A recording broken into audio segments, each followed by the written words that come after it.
The views expressed are not necessarily those of KSCJ and Powell Broadcasting Company. This program is not intended to replace the advice of doctors or other clinical providers. Consult with your practitioner to ensure the proper course of action for you.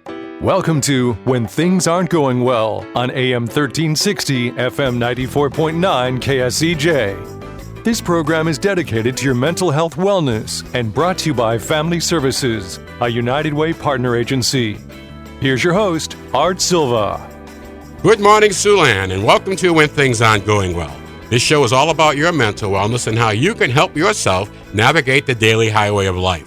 We hope to educate and motivate you to improve your mental wellness environment. Our show is brought to you by Family Services, a United Way partner agency serving the Siouxland community. Our topic today is adolescent mental wellness from a player-coach perspective. Joining me today is Brenda Geisinger, Chief Operating Officer of Boys and Girls Home Family Services, and special guest, Sioux City Musketeers coach Luke Strand. Good morning, Brenda. Good morning, Luke. Good morning. Good morning. Glad to have you both here. It's going to be a great show. So let's start off. And Brenda, Luke, tell us a little bit about your backgrounds and what you do. I am the Chief Operating Officer at Boys and Girls Home and Family Services. I've been there for 33 years, and I oversee the daily operations there. Luke? I'm a head coach of a hockey team, which is really a hand-in-hand project, being a mentor, a teacher, a coach. This is my 9th year in Sioux City total, 3 different stops. Been coaching since 2000, so I'm getting older in the tooth, but a lot of time spent with this age group. Well, Luke, we've had the pleasure of working with you on our PSAs and our promotions and Face Off for Charity. And it's great to say, it's a privilege to say that you get what we're trying to do. You work with these kids in more than just a coaching role because you have kids that move into the city. So we'll talk about that through the show, but we're really glad to have you here today, and thank you. Both of you have experience working with adolescents.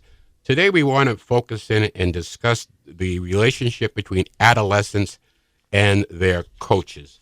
So let's frame our topic. Adolescence is a unique and formative time. Physical, emotional, social changes can make adolescents vulnerable to mental health issues. A majority of the issues remain largely unrecognized and untreated. So looking at that, Coach, you have a whole bunch of duties that you do. How do you perceive your role as coach in the promotion of mental wellness with adolescent athletes? I would start by saying it's okay not to be okay. That would be the number one.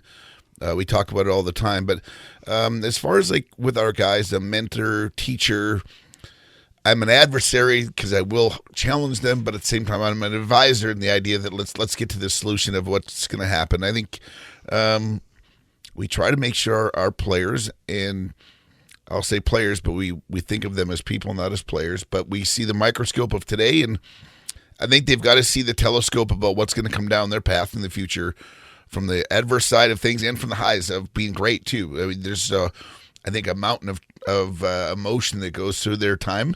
And then I think we have good hockey. There's some training in the hockey side. USA Hockey does a nice job. They're trying to arm us with some pieces of the puzzle, but you still got to keep up to date. These are real humans involved, so you want to be on top of it.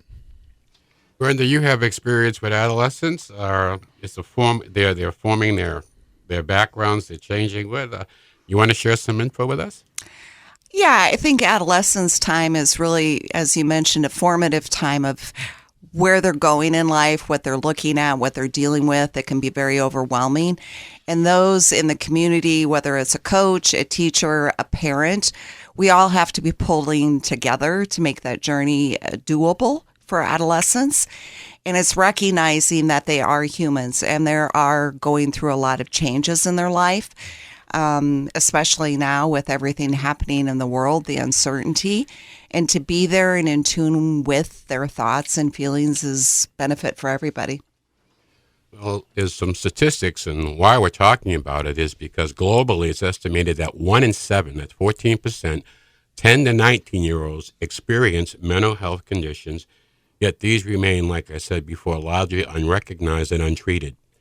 Adolescents with mental health conditions are particularly vulnerable to social exclusion, discrimination, stigma that's affecting their readiness to seek help, additional difficulties, risk-taking behaviors, and physical health issues. So this is why we're talking about it. It's creeping up on us. COVID added an awful lot to this. But putting all those factors together, and we got a coach that's acting, has to deal with that as well as his kids and everything changing around them. But are the team players aware of their vulnerability to mental health issues?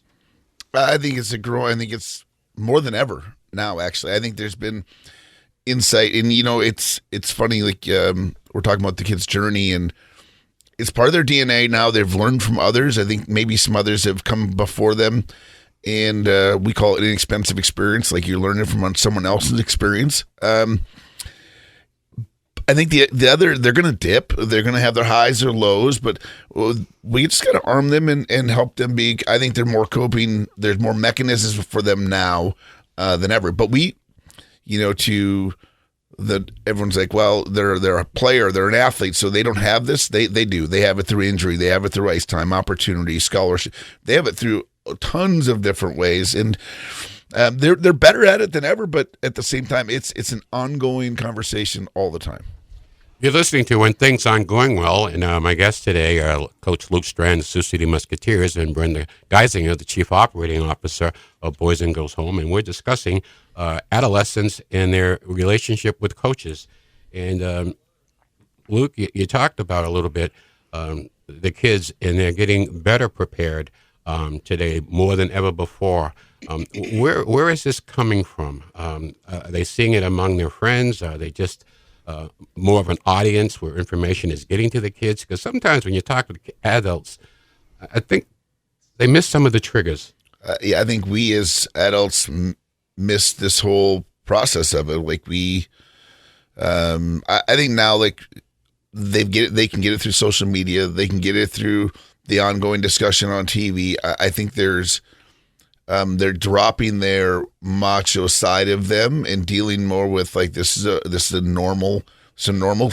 We're going to go through this. It's going to be a normal bump in their grind. And if they can, if they can just like open their chest and let it out and let be known on both sides what's going on and what's coming down the pipe, it's very valuable for what they're going to have to go through. But I think they learn from each other too. I mean, they want to see their peer succeed, and they want to know what went wrong with their peer, so they try to help each other. Brenda, Luke touched on coping skills, and you want to share some of the coping skills that we use with adolescents during this difficult time for them? I think one of the biggest thing is the willingness to say, I want to talk, or just, I'm not doing okay. And then reaching out to some, whether it's a coach or a friend, but also recognizing that your friend is not doing well and learning how to approach them. And, coping with just listening to someone that's in pain or really struggling, or their anxiety is through the roof. Everybody has stuff that's going on. And it's that connection with each other, especially with adolescents, and taking the time to listen, that can really help people cope with whatever they're going through. Well, Coach Strand, you mentioned the macho effect. I know, well, these guys think they're bulletproof at that age. We all know how that goes. But in that regard, how do the players react to mental wellness advice? It's a great point. I mean, I think are you afraid of the doctor or afraid of the needle? Like the actual walking in the door isn't going to be they want to know, okay, is this going to affect me? How are you going to take away something from me? Can I not do something? Instead of doing the other part, I think just setting the table. Like we set the table with trust. For us, conversation, open door, that dynamic of being care first is way more powerful than hockey, success, whatever. The sport, get the sport out of the way. Get the people in front of you. We're interested in the person, not the player. But I do think the players, they're recognizing in kind of in our culture what we do day to day. They want to look out for each other, and they're not afraid now. It's not ratting on someone or squealing on someone that they got something going on in their life. It's the opposite. That's for us. That's how you get better love. You get better by caring for each other. So when people see it, they can't be afraid to say it, and you can say it in a manner that's going to be productive versus counterintuitive, where like you're sick. Like and they're shutting you out instead of like bringing you on. Well, that's a great point, and if you've been around kids, adolescents, you certainly get what you're saying, Coach. And any day can be different. I remember way back when you didn't want to have girl problems on the team. If you play, one of your teammates, those are now the simple ones. And put a real funk over the whole arena. So, hey, listen, we're coming up on our break, so and we'll continue your morning show. We'll be right back here with more of When Things Aren't Going Well, right here on 1360 AM, 94.9 FM, KSCJ. Let's face it, that happens to all of us. However, the pandemic has compounded all of our lives and activities. Even the simplest tasks seem harder. Hi, I'm Brenda Geisinger, the Chief Operating Officer at the Boys and Girls Home and Family Services. Family Services is a United Way partner agency serving children and families of our community, and we're here to help. If you'd like to learn more about Family Services, please contact us via email, website, Facebook, or phone Mary Pickens. At Family Services, we change lives. Welcome back to When Things Aren't Going Well on KSCJ. Here's Art Silva. Welcome back to When Things Aren't Going Well. Joining us today is Brenda Geisinger and Luke Strand, and we're going to continue our discussion on adolescents and their coaches. So with that, Luke, let me ask you, added to the stress of your players coming in, they move away from home. And on top of that, what are the parental expectations when a son joins a team and moves away from home? Is that like a whole other level that you have to deal with? Yeah, that's our number one is wellness, physical, mental, emotional wellness. I am very black and white with parents when they get here. You can talk to me about your child's development, physically, mentally, emotionally. Not about their ice time, not about their game situation, not about who they play with. It's about the person. And we just promised the parents one big piece. We will promise them hope, that we will interject hope in their player. We'll promise them clarity, the idea that they're going to know how to get to the solution they want to get to. And we'll do it with a ton of passion, that hopefully at some point they go from boys to men. But the jump from leaving the nest is a really interesting one, because some thrive and I think some kind of just think they can do it, and they've never had to do it before on their own. It presents some awkward moments. I'll tell you, it's a big step, and I think when you said some make the jump and some have a difficult time getting there, this is kind of secondary to the skill. You can have all the skills, but if you can't make that adjustment, it's going to hamper, how far you can do. So I love your package. Try to find that total player, looking at all those areas regarding their wellness. It could be, now let's just flip this around a little bit. Playing on an athletic team and getting that kind of focus might be a great place for kids, the young kids to be, adolescents to get into a program, to get into something like that where this is all built in. Brenda, you want to add to this? Yeah, I think everybody has all of those elements, the emotional and the physical and the mental. And when you combine that as a whole in a person, people will succeed. And recognize that is critical. So if someone is not playing well or is a little bit off, something's going on. I'm not a coach. I'm not an athlete by any means. But when I'm watching a sports team, you can tell when someone is off, if they are off their game. And it's taking that moment to recognize, pausing and saying, hey, what's up? And so to incorporate all of that can really make an athlete that much better. I think it's real important that you just let your coach know you need a blow. I need a timeout. And that's okay. And that gets back to the communication, coach, that you were talking about. Whatever it is, I need a blow. And just be able to feel free to say that.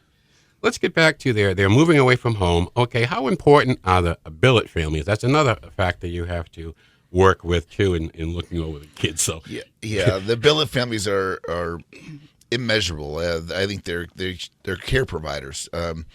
There's one thing with the roof over their home, and there's another one being a fan of their play.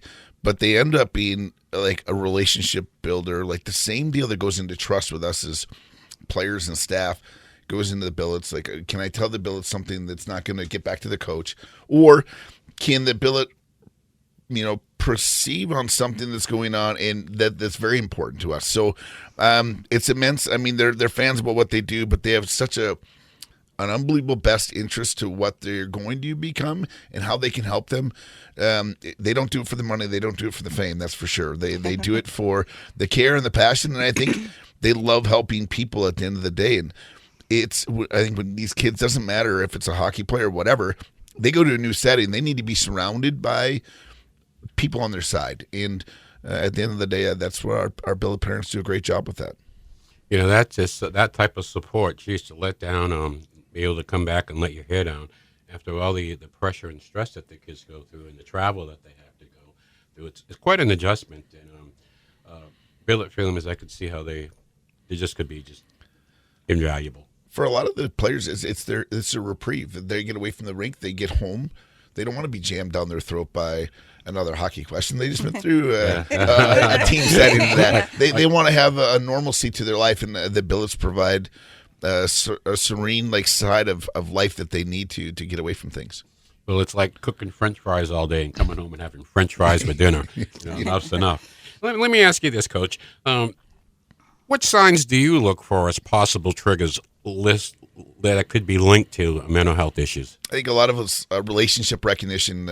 I think they find it with their peers for us, but you can notice things maybe of pulling away or seclusion, the anger moments. A lot of people support anger like in athletics, but at the same time, is the anger or the competitiveness changing? Is it going towards their inner self, or is it going for a common good? I think those are some things, but I do think it's going to take the people around them to keep serving, keep being on their side and keep noticing. But to Brenda's point earlier, listening, we listen. It's our open door is open door, but it's not to tell them things, it's to hear. And so you got to have your ears up about what's going on in their lives. The kids themselves get active, they get caught up in other things. I got to ask you one question anybody dealing with adolescents, what's the impact of social media? Is there an impact on your team? Yeah, I think it's crazy. One, I think there's two sides to social media. There's what they're taking in and what they can actually put out. And can there be a buffer? Can they actually take in the correct information?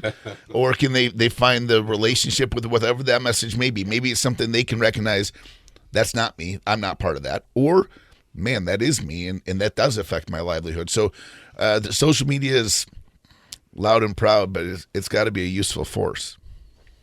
I think people are starting to question. I think you put it really nicely. There's some good stuff there, but what do you do with it? Yeah. When you take that stuff in, can you filter it? What do you do with it? We always do try to point out who's good on social media, for our sake, like McAllister or Brian Keane or some mental coaches that are out there that are really good messengers.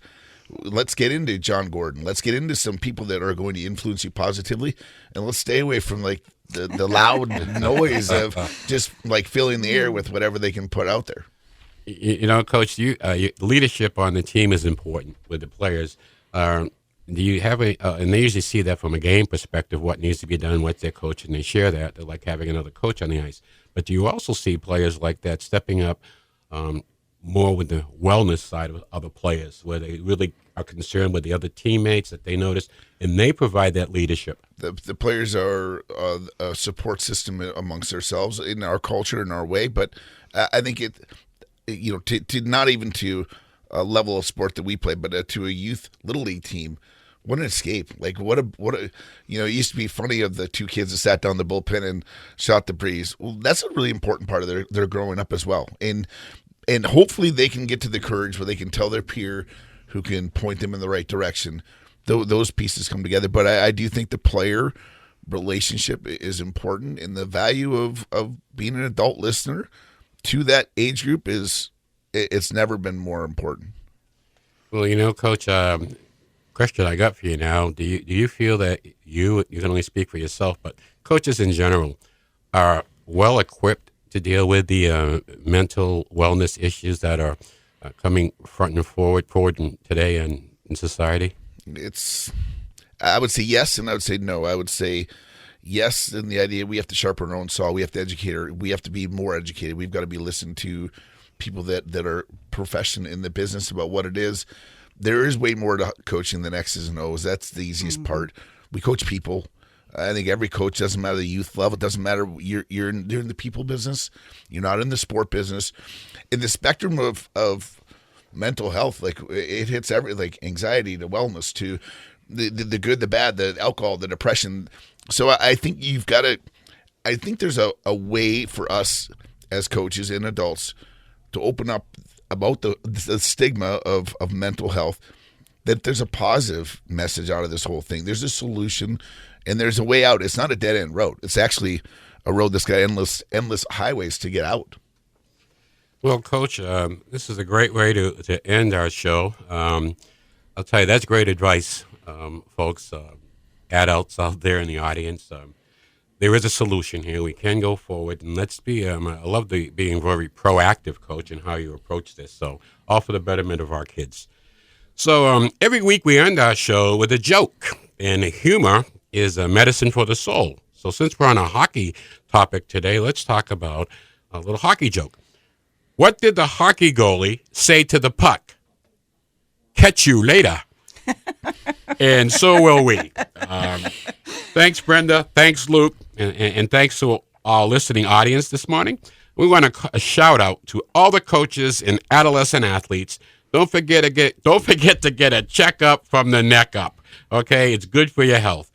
We're always looking to add to our family, so if you're looking for a career change or to start a new career, please call our HR manager at 293-4700 or hr@bgh.org.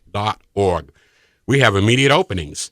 When things aren't going well, we'll be back next Saturday morning at 7 right here on 1360 AM, 94.9 FM, KSCJ, and our topic will be Face Off for Charity. Don't forget to do your homework this week and have a good laugh. May the sun shine on you. Peace. Happy trails to you until we meet again. Happy trails to you. Keep smiling until then. Happy trails to you till we meet again.